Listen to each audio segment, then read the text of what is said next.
On this episode of DC On Screen, we are talking about Supergirl Season 4? Is it Season 4? I could swear about it. I'm going to look. Why am I blanking on that? I don't know why I am too. Yeah. My. Oh, no. Give me a moment. What have we to do? Yeah, Season 4. Season 4. We're going to be talking about... This is how we should have remembered that. Is Season 4's final episode is named The Quest for Peace. That's a good call. That should have been a mnemonic for us. That's a good call. And so we'll be talking about Season 4 and with an emphasis on The Quest for Peace, the season finale, right after this. It's important to properly dispose of unwanted medication or sharps. MedProject offers free and convenient disposal options near you. To learn more, call 844-MED-PROJECT or visit medproject.org. You think of Earth as a singular planet. In fact, it is anything but.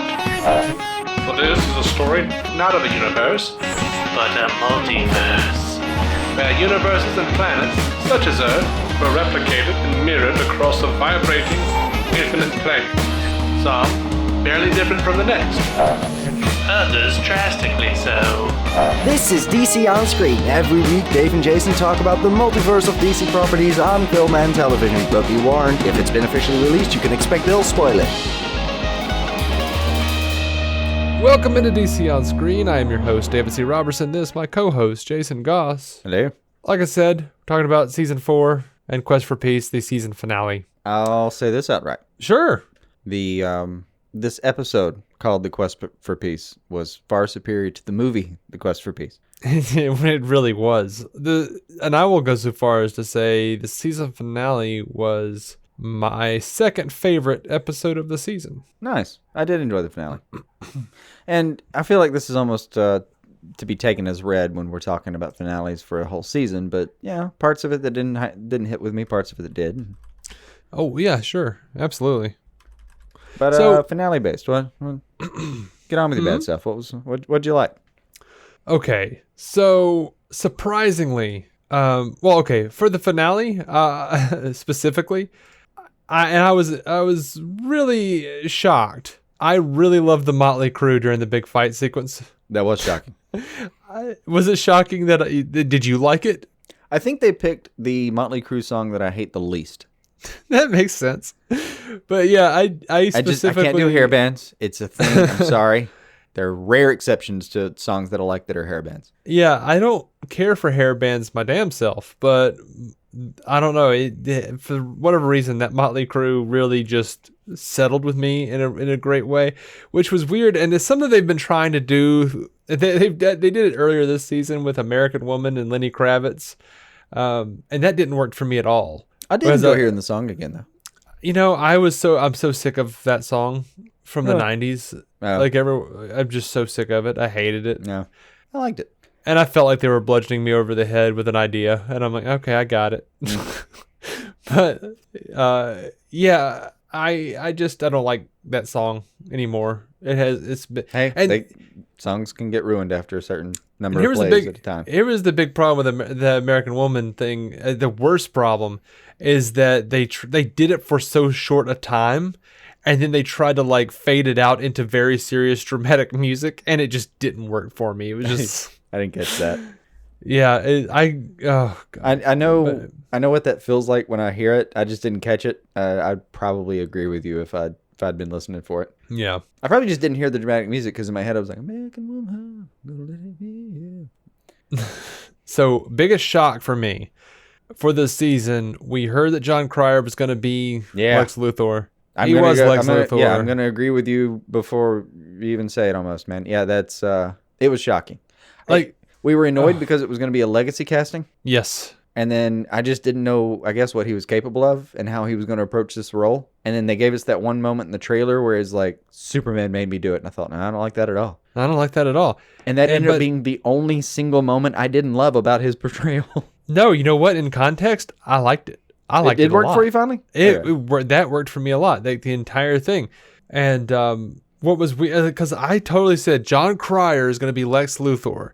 They have got to stop referencing the freaking old shit. They let's get away from Christopher Reeve and his stuff, which I enjoy on its own merit for what it was. But part of the problem is that, I am a bit of a Snyder fanboy. Not really. Not go listen to our Man of Steel review. I'm not a Snyder fanboy. Yeah, not Pollyanna in that at all. I'm not. I'm split, but I do like Zack Snyder movies. I think he gets a bad rap, but what I'm talking about though is like I feel like we should be able to move on and see different sides of the character without constantly going, well, he's not Christopher Reeve. And I feel like the more we reference doing the casting, the little casting callbacks like that, I don't think are doing that. I think they just think it's neat to have somebody that has a heritage role. Sometimes and sometimes not. But when it works, great. When it doesn't work, it feels like a gimmick. You're making a bet when you do that to me. That's how it comes across. Is like if it's either going to go off great, like this one was fantastic, and I didn't even see that possibility, and I'm deeply impressed with everyone that made that decision and cry for pulling it off. Other times you have somebody and you're like, you shouldn't have done that. And Jon Cryer certainly, like, I was afraid it was going to be like, one note, let's just do Gene Hackman. See, I thought he was going to try Kevin Spacey. Really? Yeah, that was if I was going to pick away, he was going to lean with it. That was what I thought he might do. Kevin Spacey was really just doing Gene Hackman in his own way. I know, but it was his own way. Yeah, which is Spacey. So, but yeah, Jon Cryer certainly referenced Hackman, not in any way I was expecting, and he was just so fantastic. Like the 2 or 3 times he screamed "Miss Tessmacher," I was just like, yeah, and it was ridiculous. Yeah, I think you wrote that in. That it just. Oh man, the specific scene where I thought, this is like Gene Hackman could have done this scene in one of those movies and it would have been killed is when he's singing "My Way" while destroying that armada of planes and ships. Yeah, when he was Iron Luthor. Fantastic. Yeah, dude, that suit looked amazing. Yeah, it was one of the most impressive parts about these last few episodes was just seeing that suit in action. So happy with that. I had a lot of fun with that, and I know, it looked like Iron Man. I didn't, I rolled my eyes heavily, rolled my eyes at the overlay, the facial overlay when he was inside the helmet. I'm like, oh my God, guys, just stop doing Iron Man. I mean, here's the thing though, the facial overlay, it's not the first time it's ever been seen. It's just that it's been done really well, and it's proven that it works. And then the kind of coming out of the equipment on your wrist and enfolding the rest of your body. Yeah, it looks like Iron Man, but again, it works. It does. Until somebody comes up with some groundbreaking new way to do that probably requires more money than an episode of Supergirl has. I'm not going to begrudge it. It worked. The scene was fun. He's having so much fun, you're damn near rooting for him as he destroys Western-Eastern relations. Yeah. I loved his, I can't remember the name of the episode, whatever the episode was, when they just basically did the whole story of like how he basically raised Red Daughter. Mm-hmm. Love that entire episode, and it was so heartbreaking in the finale when she realizes what he is. Yeah. And he turns on her. Like, I honestly wanted her character to stick around. I did. I kind of hoped she would overcome and adapt. Did not work out. And we didn't get nearly enough of Red Daughter. Like I thought we were going to get something. The first half of this season was just me sitting around going, "Where the hell is the Red Daughter?" You showed me a thing. I mean, what's that behind your back, good sir? I have this Lockwood cat, and I don't think there's any superhero series that illustrates my hopes and desires more than Supergirl on this point. We need shortened seasons badly. Sometimes we need it. I would agree. There's really a lot. So much. Again, there's a lot out of this season that could have been done more efficiently. Yes. There are parts that, like Lockwood, for instance, getting to see his backstory. That's not an episode I would lose. I think that was very important to watch him change, to watch his mentality. Was that the one that was called Man of Steel? I don't remember what it was called. It was 2 months ago when I watched that episode. It was a fantastic episode. I don't know. But watching him grow more and more xenophobic and explaining why he was getting that way. That was my favorite of the season. Great episode. Yeah. But yeah, I mean, parts of his arc where he's on the rise and when his denouement, which was actually hilariously quick because he gets to the top, stays there for a while, and then in like 3 episodes, they essentially break him down to a super drug addict who's a puppet of Lex Luthor, and I mean he just ends up in prison. Now I did enjoy kind of like getting to know the guy and knowing he has a backstory is one thing, but hating his principles and his hate and his ignorance is something that I also, that's how I feel. So getting to watch him watch his son from prison and his son have like moved on from that mentality, I love that part of the arc. But yeah, you could have done it faster. He could have done it a little faster, but the thing I loved about Agent Liberty and Ben Lockwood specifically, I loved that they made me they showed me Ben when he was on the side of the Angels.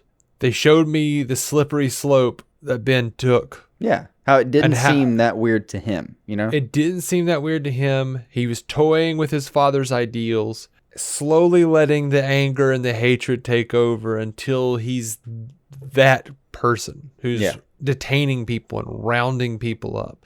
Right. I thought that was specifically powerful because it made me, see the villainy for what it was. Like that was the most realistic I've ever seen this show specifically get. Normally they're kind of hammy with their villains and with their heroes. Let's be honest.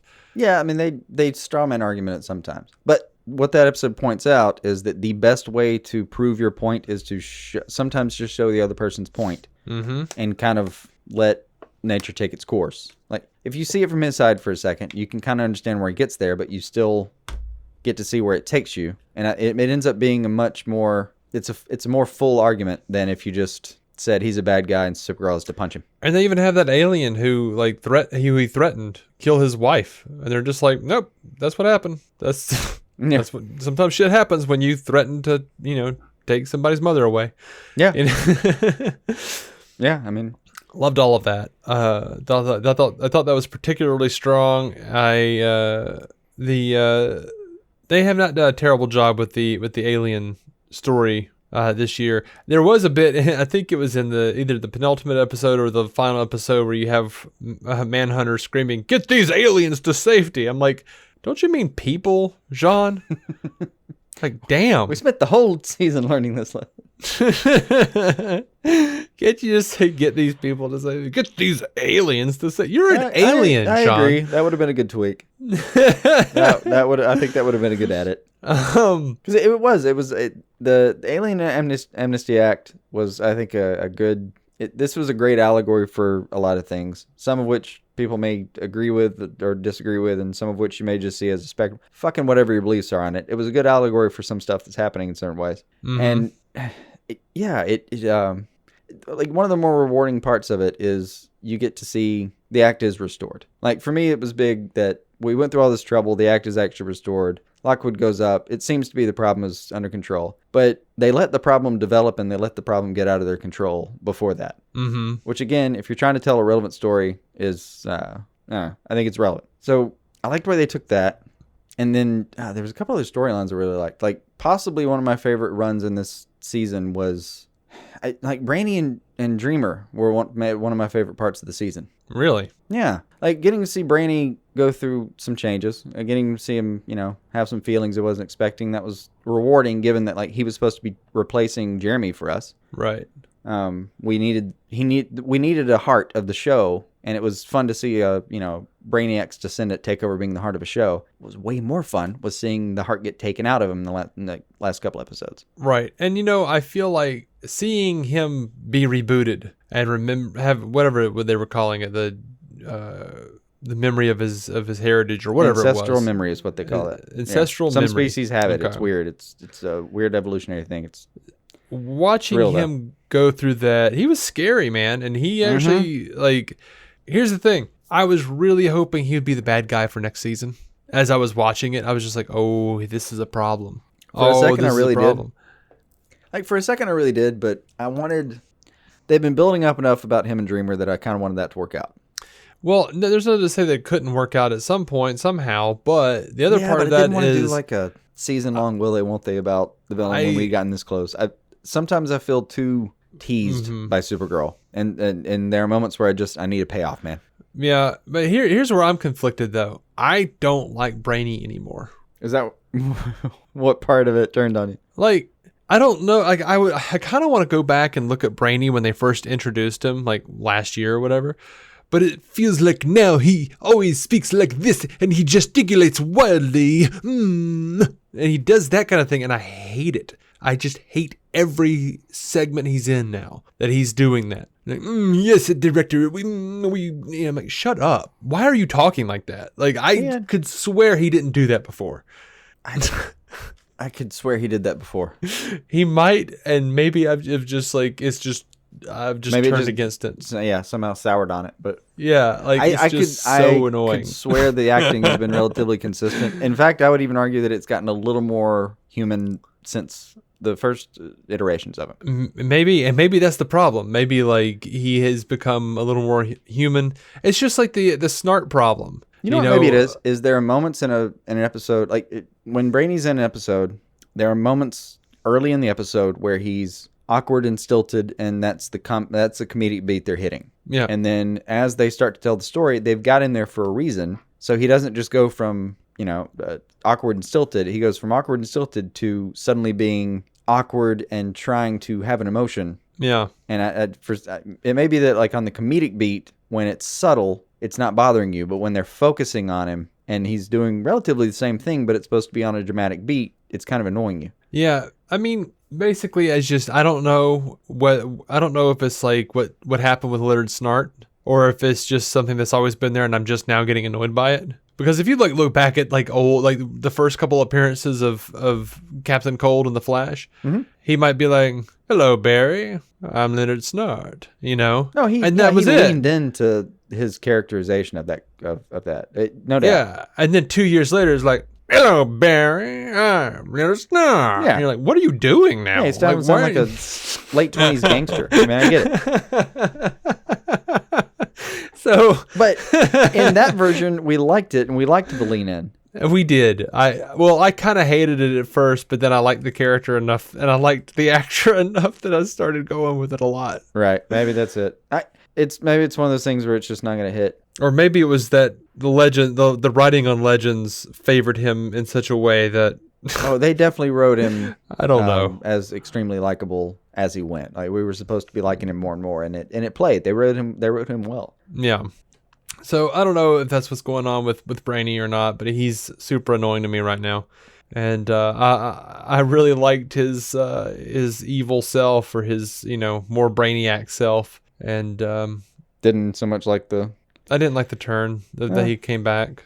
I mean, I was happy for him and Dreamer and everything, but I mean, I like that. I especially also loved his fight scenes because they looked different. It felt kind of fun, and it looked like he was. In a way, it looked like that was more simple math than the normal emotional stuff he was having to do. So, like, for him, a fight scene was just like a little ballet where he got to have some flair, Right. Like, yeah, that was him doing the tango a little bit, just having fun with it. Yeah.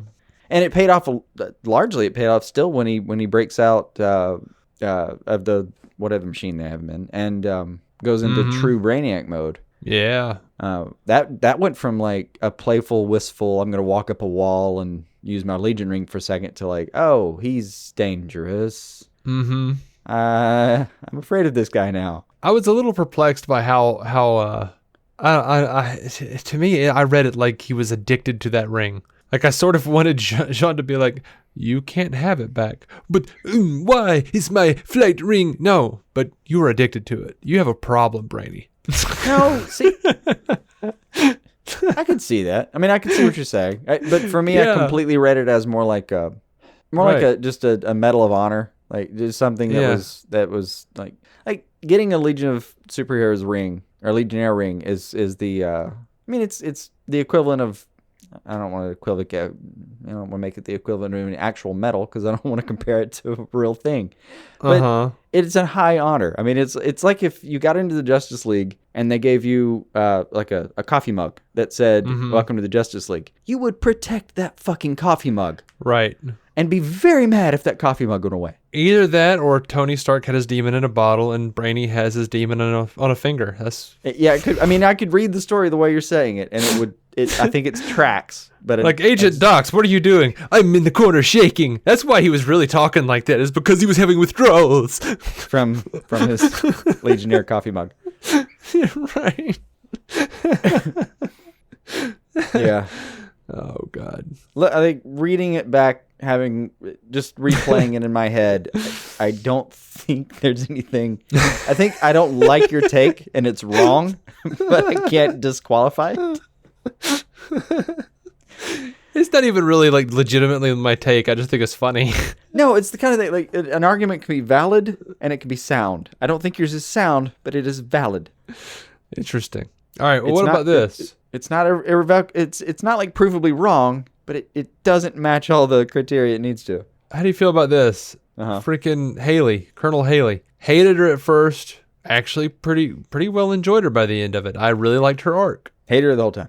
You hated her the whole time? I mean, I hated her, but I don't. And she's not my favorite trope as a character. But like, Yeah. I'm gonna come in and we're doing things my way, and Sure. I'm the closed-minded, blah blah blah. Every single time I see that character, I think of the owner of those two damn Siamese cats in Ladies and the Tramp.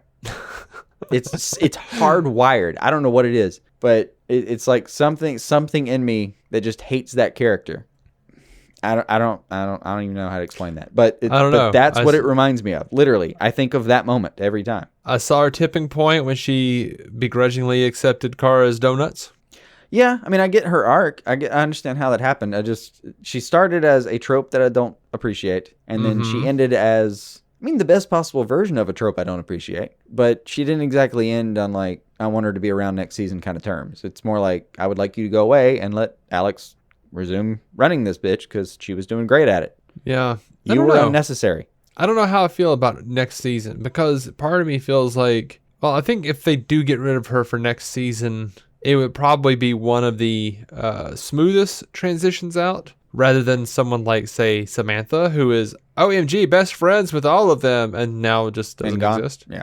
Well, I mean, they gave her a little bit of wrap up, but that one makes more sense to me because Samantha made herself a part of this story. The writers did, and she did, and the whole team came together and all that. Right. As you just said, though, and this is part of my problem, I don't like the trope, and I also don't like that it was unnecessary in this environment.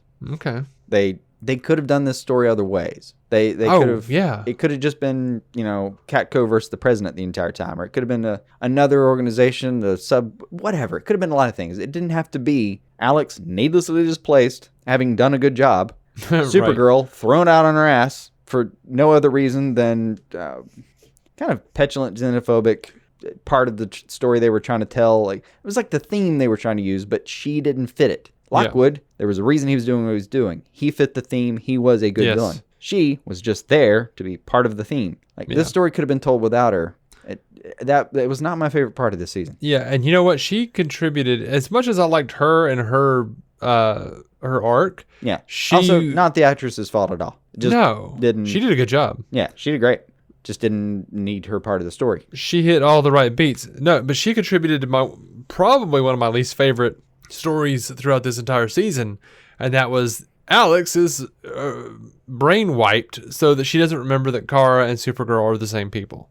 I hated all of that shit. I didn't love that, and I knew you were gonna hate it. And I knew I wasn't gonna love it as soon as I realized that's what they were gonna do, because I don't like stories where part of what we do is just change the brain of one of the main actors. Mm-hmm. If you just take the agency of what you were building for a character for 4 seasons, as we've established apparently 4 seasons, and just literally change their brain or their face. I don't like stories where you just do a face swap or you just do a mind swap. I've just gotten fed up of them. I can't. Yeah, it's a little fuse in my brain that's just burned, and I don't know how to replace it. I need so much time off from that to appreciate it again. And the stuff we talk about, never going to happen. Yeah, I don't like when they do that, when they take a character who is fully formed and then they take away a big chunk of them and make them different. That we sat there watching them earn and appreciating. Right, and then we have to here's the goal for the season. They have to get back to who they were.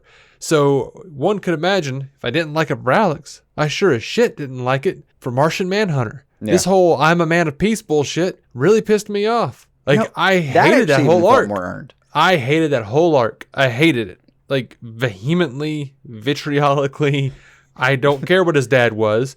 I don't need to see Martian Manhunter. Who was the Martian Manhunter? Freaking director of, almost said S.H.I.E.L.D., the DEO. And then suddenly, I'm going to be a man of peace like my father. And then... For him, I can at least argue that he got to see his father again, something he never expected. That's earned. Which, by the way, love his father. The original Martian Manhunter from Justice League Unlimited and Justice League. Yeah. Carl Lumley. But Also did great in the show. But absolutely. He at least that arc made sense. That was at least built into something. Like he is on this earth a man of, action and at times violence. Yeah. And he doesn't just meet his father and make a decision, or meet his father and his dad introduce him to some stuff and make a decision. His dad downloads the entirety of a religion into his brain. Mm-hmm. And he tries to honor that. That I can get behind. To me, that wasn't like somebody just came and swapped his brain out with another brain. That was like if someone just dropped just in the middle of nowhere, dropped not only the idea of, Taoism on your brain, but just literally dropped it on your soul. Like there was something substantial there that I could say that happened that justified his actions. Well, I mean, there was something substantial there that, predicated that they needed to take away what's-her-face's Alex's memories.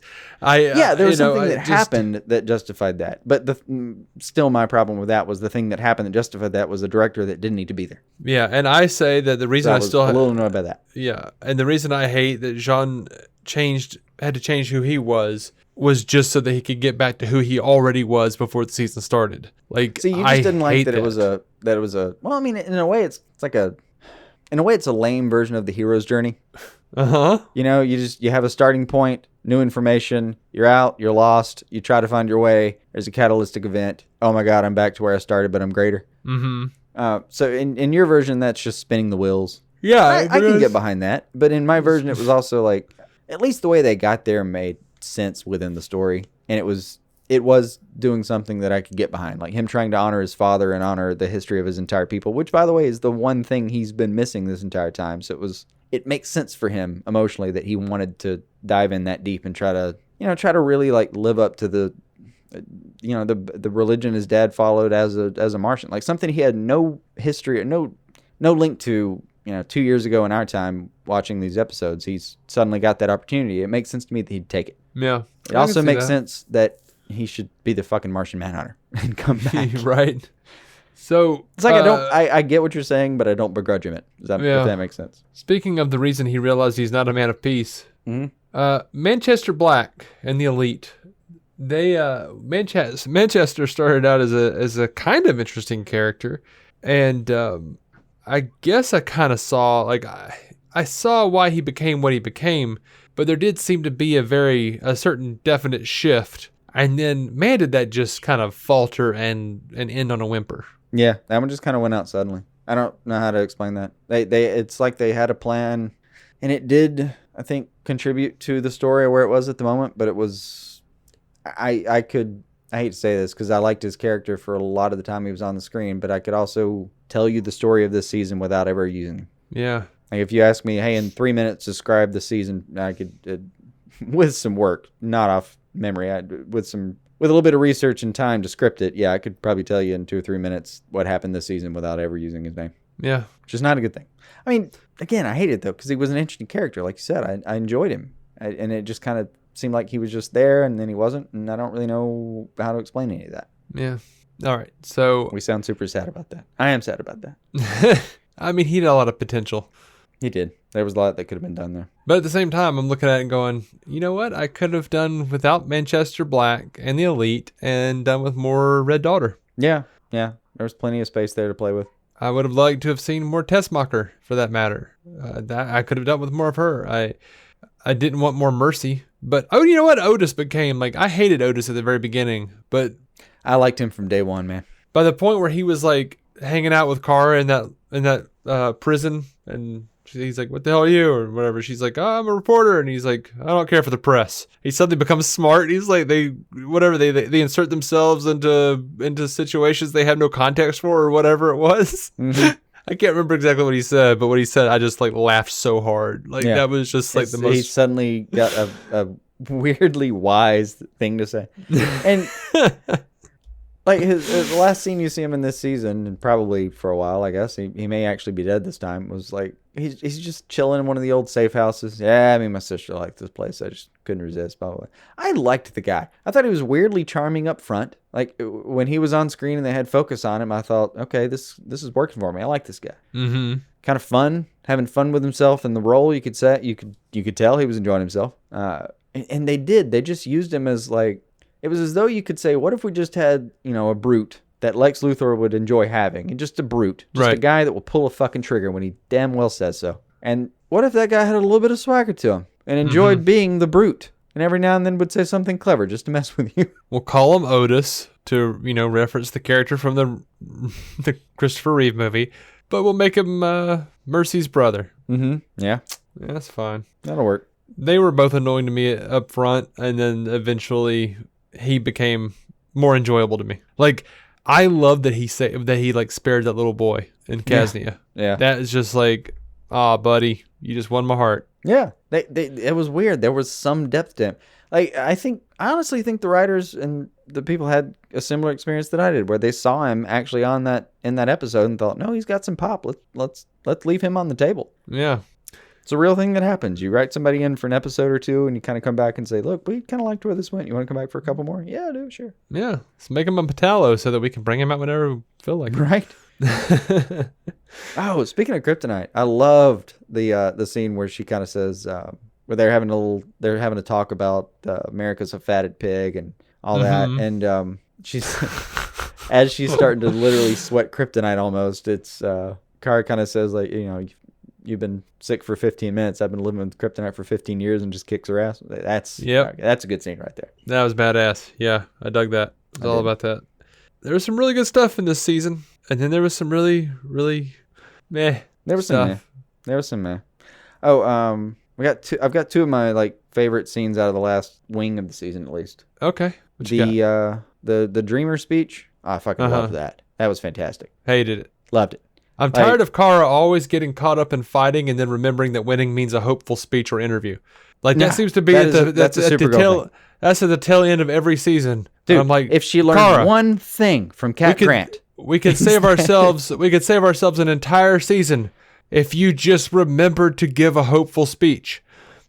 Yeah, just at the beginning of the season. No, that's why that's why I really liked it, and I also liked it for the arc of this season. Is a lot of this in the last season has been who she and who the paper and who James is going to be without Cat Williams. It's still Catco, and they've still got a powerful paper to run. And the fact that Cat Grant, thank you, not the singer, not the singer. I don't know if she can sing or not, but not the singer that I was thinking about. Yeah, where does Catco go without her? Okay, the first and second seasons relied heavily on the big speech. And if you just don't like the big speech as an idea, I can't help you there. But that was a really good big speech. And the fact that she's still using it as a reporter, I loved. That's a thing she leans into, is if we just get to the hearts of people and make people more real, they'll understand, and maybe it'll overcome some of the fear and ignorance and some of the stuff that a lot of hate is based on. I like the idea. And I liked the execution. I liked the speech. I love that it was played by an actual trans character doing a trans speech, doing a fucking allegory for alien. That is tripling down. That is a parlay bet that for me played off. And I like that they did it. But the thing I like more almost is that it fails her. Yeah, I did like that it failed her. Ultimately, she gets all the way to the president with the right evidence, and it just fucking fails her. And she has to go back into Supergirl mode. And the thing I liked most about that is that she goes back into Supergirl mode, and remembering where we were about a year and a half ago, she's actually Supergirl again. It felt like this season, whereas it hasn't for the last couple, she was Supergirl again. She was just wearing that symbol of hope and actually acting like, the positive influence that we expect, instead of some of the stuff that was happening with Mon-El, where she got straight up petulant at times. It got a little boring to watch her. Yes. I agree. To watch her get moody and mopey and all that. And I like characters having an arc, and I want to see these people's bad sides too. Mm-hmm. But if you spend about a half a season moping about something and you haven't gotten over it, I do. I same way I liked seeing Man of Steel, and I liked seeing the arc of Clark Kent over X amount of time and dealing with all I liked emo running across the countryside listening to Cornell Superman for a second there. But I want you to get over it too, because you're supposed to be the paragon. You're supposed to be better than us. So I want you I want to see you do it, but I want to see you get past it. Yeah. It felt like in like 4 episodes, they went from, the hopeful speech that saves everybody. And it does work to some extent, but it's like, the hopeful speech that saves everybody. Everyone's super pumped. And the speech does come back later to help them, like in their escape from whatever that place is with all the superpowers shutting down stuff. Right. Can't remember names for things today, but yeah, like the same people that were watching that speech are in that facility, and they create the distraction to get everybody out and all that. Yeah. It still kind of works, but I liked it not completely working, and her just having to go back to like, all right, we're gonna have to kick a little bit of ass. I'm gonna stand here with my arms on my side and kick a little bit of ass. I think, there's a part of me that's like, every time Kara gets like, someone says something, Kara gets all wide-eyed. That's what we need to do. We need to inspire hope. That's the whole thing. And you're like, oh, God. It's like if we watched an entire season of Star Trek where people were like trapped on a planet, and then finally the captain and the engineer looked at each other and went, oh my God, we have transporters! Yeah, but in this season in particular, like season 1, definitely exactly that. Season 2, kind of that. Season 3, I don't remember. Season 4, yeah, no one remembers.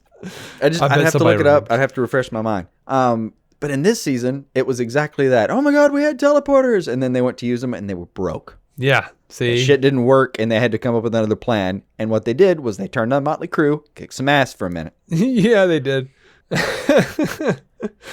Yeah, so I was heavy on the eye roll during the speech and right before the speech, and it was just kind of like, this is bordering on ridiculous now with this show doing this. But I did enjoy that it didn't quite work. Now that brings us to Bruce Boxleitner, Tron himself, being the vice president turned president. The role was originally going to be Brent Spiner. Oh yeah, we were excited about that. It fell through. Yeah. Well, Spiner, he had a family emergency and couldn't do it. Mm-hmm. How do you think Boxleitner worked out? Do you think Spiner would have been better? Do you think Boxleitner did a better job than Spiner ultimately might have? How do you feel about that? It's hard to say. Because he was a favorite character of mine as a child. I always think Brent Spiner will improve a role. Mm-hmm. But then you see him do the Joker in Young Justice, and you go, eh. Yeah, I don't know. I really, it's a coin toss. It's like, how are you Brent Spiner, and you're like the least popular thing of a show? Yeah. It also wasn't. It wasn't the best writing for Joker on that series. It was a wasted character a little bit on that series, or is, I should say. Young Justice does everything fabulously except for the Joker. I don't know how that works. Oh yeah. By the way, yeah, another scene that I really loved. Is her name? How do you say her name? Kyler Lee? Is that what? Kyler Lee? Is that how we pronounce her name? Oh, Kyler Lee. Yeah. Okay. The scene where Kara actually gets her ass beat. It didn't hit me that hard until I saw her desperately grabbing the grass and saying like there's sunlight in the grass and just trying to like shove it into her her at the time dead hands. Mm-hmm. There's something about that kind of desperate act. Like when you love something and that body finally stops moving, you do desperate things. And there's something about that moment that really fucking hit for me, and she knocked it out, man. Mm-hmm. That scene got to me hard. I don't think I felt anything, but later on, I heard some people say that was real dumb. It's precedented. It is precedented. Dark Knight Returns. By Frank fucking Miller. Holiest of holies in comic bookdom. Just Mount Rushmore. Go. No, there's no... Superman gets nuked. He's all dried up. Literally touches some flowers and sucks enough sunlight out of it. Like, no. That's you can say it's dumb as a principle, but if you're saying it's dumb because that's not how things work, you're very wrong. Well, importantly, we don't get to say how Superman works because he's not real. I know.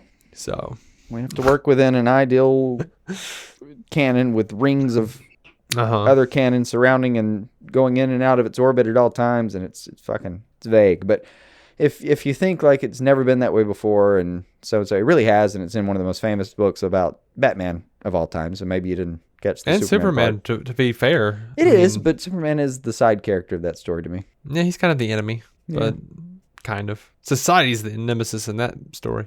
Yeah. But yeah, no, total precedent. In fact, that was like the closest thing I had to a feeling in that episode. In that segment was just like, oh, cool, they're doing Dark Knight Returns. Yeah, that was my first thought. Was like, oh, cool, using that idea, awesome. And they've been great at that. They've used the solar flare. They've used that. They've really taken advantage of the canon and then sometimes the recent canon to do this damn show. You know what I want to see? I appreciate that. For season 5. I want All-Star Supergirl. I wanted to get too close to the sun. I want the entire season for her to be dying. That'd be a great way out for the series. It would be a great way out for the series. Absolutely. And she could pull it out. That would be a great way out for the series. And they could even pull Jon Cryer back to have him be a significant part of that story. That'd be fantastic. Mm-hmm. Yeah, I'm rooting for you on that one. If not this coming season, just the final season. Just whatever the final season is, just make it All-Star Supergirl. Mm-hmm. Like, how can you not? Just do it. I'm down. I loved Lena, and God, I felt like when she didn't tell Lena that she was Supergirl, I was like, shit, Lena's gonna find out by the end of the season, and it's gonna be Lex, and then it was. Yeah. Now in the finale, I don't know when you watched this episode and when I watched this episode, but when they're having their little game night and they're talking about I should tell her. Mm-hmm. And she talks her out of telling her, and I'll just let her have one more night. Mm-hmm. Did you sense my anger from wherever you were in the world at that moment? No, because I think it was obfuscated by my own anger and my wife's anger. Yeah, it's a thing they've done in the show too many times, and it's one of my least favorite things in a show to do ever. Mm-hmm. I lied to protect you. Yeah, it's the I lied to protect you, and it's even on top of the I lied to protect you, it's the cock tease of, well, I'm going to tell her tomorrow. Right. And then you never get the chance because there's a big thing happening. There's dramatic irony that we're all aware of and you're not, because that's how that fucking works. And I don't fucking care for it. Right. I don't care for that. I'm annoyed by it. Also, dude, for this show specifically, cock tease is not the preferred phraseology. You can call it whatever the hell you want. Whatever the fuck comes to mind. But I'm just kidding. I don't care. Dude, I really hate that kind of scene for a lot of reasons, and the biggest one is I resent it. And I've thought about it a little bit since I watched that scene, and I bet. Kind of wanted to throw something at my expensive monitor screen, and I've thought to myself, what is it that annoys you so much? And what I came down to, I think, was you're disrespecting me as a viewer. I think with that kind of scene. Mm-hmm. Because you've spent a lot of time building up to the idea that you would finally tell her, but only kind of in the background. Like you've mostly spent a lot of time saying that, well, I can't tell her because I can't tell her because I can't tell her because, and the main story you're building up to, like your little, it'd be like an anti-melody. Your little background thing you've been pushing is maybe I should tell her the whole season. Well, I'm not going to, but there's always been an undertone of maybe I should, Mm-hmm. Counter melody, not anti. Anyway, so you get to a point in the series where it's obviously you're going to tell her, and then your big twist is, well, I'll just tell her tomorrow. And then something dramatic happens, and you just can't tell her tomorrow because their decision's already been made. Mm-hmm.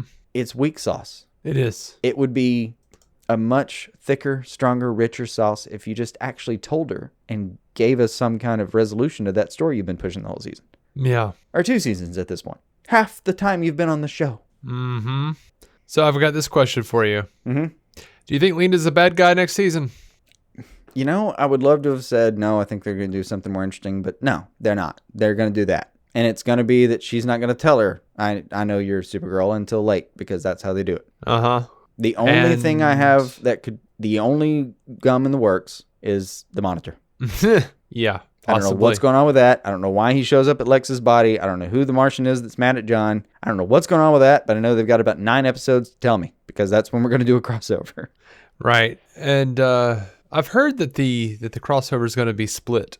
That they're going to do like half the crossover and then do a break and then come back with the rest of the crossover. Yeah. I'm not sure if that's accurate, but I've heard that. Depends on when they air it, and I would say it matters, but it doesn't. I mean, they switch up air dates just for the crossover, so it's not like you could say, oh, Arrow and Supergirl will run this, and it's going to be Supergirl and Batwoman by then, and there's no fucking way to tell. Yeah. They very well might do it that way. For all we know, the crossover could be a thing where it's like, we're going to air you part 1 of the crossover, and then some stuff's going to happen, and then we'll see you in May. I don't know. Yeah. All he No. knows it's happening, and the monitor is apparently fucking everywhere. As it happens, I think Lena is a bad guy now. I think she's a villain. No, you had the little shot where she crushes the picture of him. Yeah, she's the villain now. She's the villain, and I think she's going to use that Haranel to give herself powers and fight Supergirl at some point. That's Not my a call. not a bad guess. Also, Leviathan, did that mean anything to you? Leviathan is from Batman Inc. That is Talia's group. It's a thing that's in the books right now. Also, Is it? yeah, the current Superman series is geared around, like, I think the episode before this, or the issue before this, was named Leviathan Rises. It's Okay. all of the agencies fall. I mean, the DEO, other ones I can't name right now. All of the major agencies, even that one by like Shade, everybody, all the little secret agencies, the Suicide Squad, everywhere. In the current run, somebody who's calling themselves Leviathan and apparently knows everybody's secrets is just taking everybody out. Oh, okay. And it's been a fun run. That who this, a lot of speculation about who Leviathan is and all that. And I'm 1 week behind, so it might have been revealed already. Okay. I think I picked up that issue last Wednesday, and I was out of town last weekend, so I haven't been able to read it. Mm-hmm. And I don't take comics with me on vacation because that's how you damage them. Yeah. Okay. But yeah, it may have something to do with that, the fact that they're using it. And like we mentioned earlier, they use the current comics in the Supergirl pretty often. It's kind of refreshing. Like that solar flare, when she used it, super flare, whatever they were calling it, was it only been around about a year or so in the in the comics before they decided to throw it on screen. Yeah. I mean, why not jump on board with something like that? Yeah. Yeah. I'm not that caught up. I'm aware of Batman Leviathan. See, I never made it that far into Batman Inc., so I'm aware of the current Superman Leviathan situation, and because it's Superman, I'm thinking it would Oh yes, probably what you're thinking. Yeah. probably that thing. Absolutely. And it would give the DEO a big bad for the whole season and all that. Yeah. So, what else you got? You got anything else on this season? No. Oh, except I liked Olsen's little run on PTSD. That was nice. Yeah, that wasn't bad. I actually got a little teared up about the repressed memory of him being locked in the casket during his father's funeral. That was a rough scene. That was rough. That was good. Good backstory. Yeah. And even down to him using like the exercise to calm himself down and stuff like that. And being a person that carries panic attack medication in his pocket at all times. Yeah, I get that. Yeah. Didn't care for his sister though. I'm a little bummed because she's gonna be a regular next year. They're gonna have to find something to do with her more than what she's doing right now for me. Yeah, she needs what we call a little bit of agency. Yeah, you can't just be like, hi, I'm here to, be the glaringly obvious love interest for Alex this year. Yeah, yeah.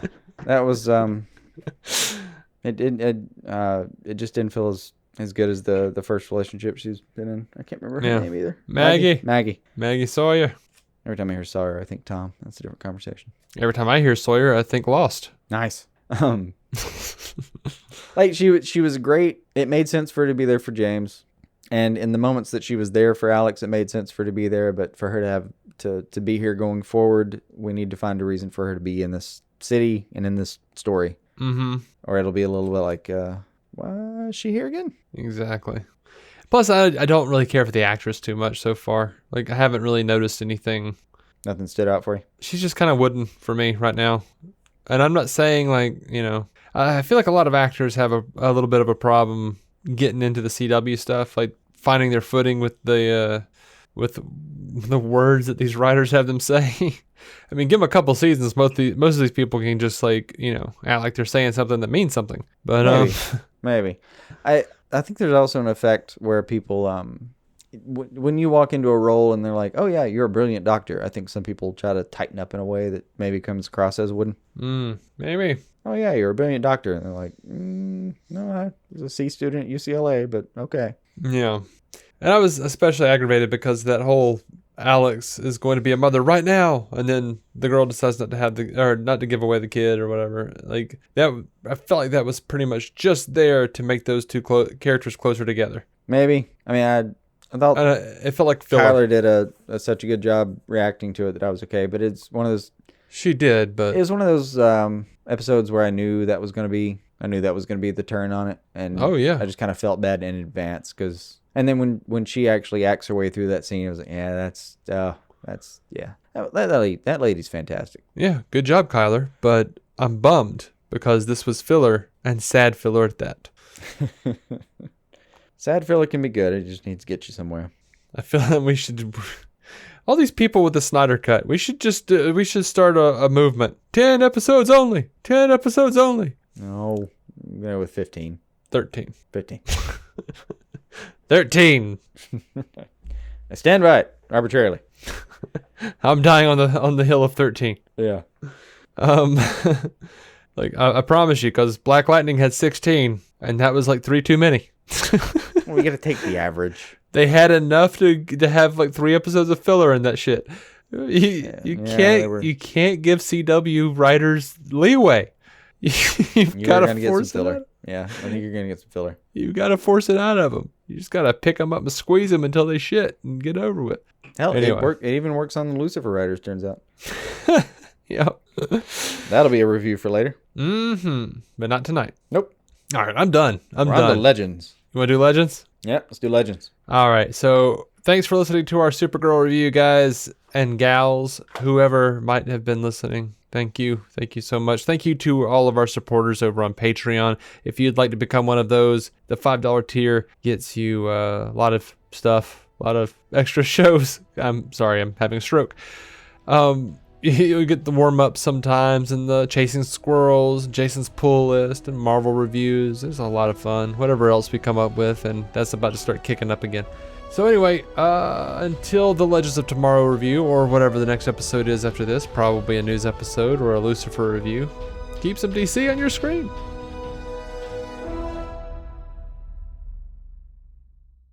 Our opening narration was from Dan Jurgens' The History of the DC Universe, Part 3 of 10, as featured in DC 52, Week 4. It was performed by me, David C. Robertson. Intro music by Jason Goss and Michael Shackelford. Michael's band, Future Elevators, could be found on Spotify or future-elevators.com. Our introduction was performed by Effie Oppelders of the fantastic podcast Stealing the Remote, which lives on SoundCloud. It can also be found on iTunes and Stitcher. We are proudly in partnership with TV Time, TV show calendar and social media site that lets you keep track of what you're watching, what your friends are watching, and where you all left off. DC On Screen is a maladjusted production. Visit maladjusted.tv for more from me and Jason, including sketch comedy, an improvised web series, vlogs, parodies, and more. Are you maladjusted? It's important to properly dispose of unwanted medication or sharps. MedProject offers free and convenient disposal options near you. To learn more, call 844-MED-PROJECT or visit medproject.org.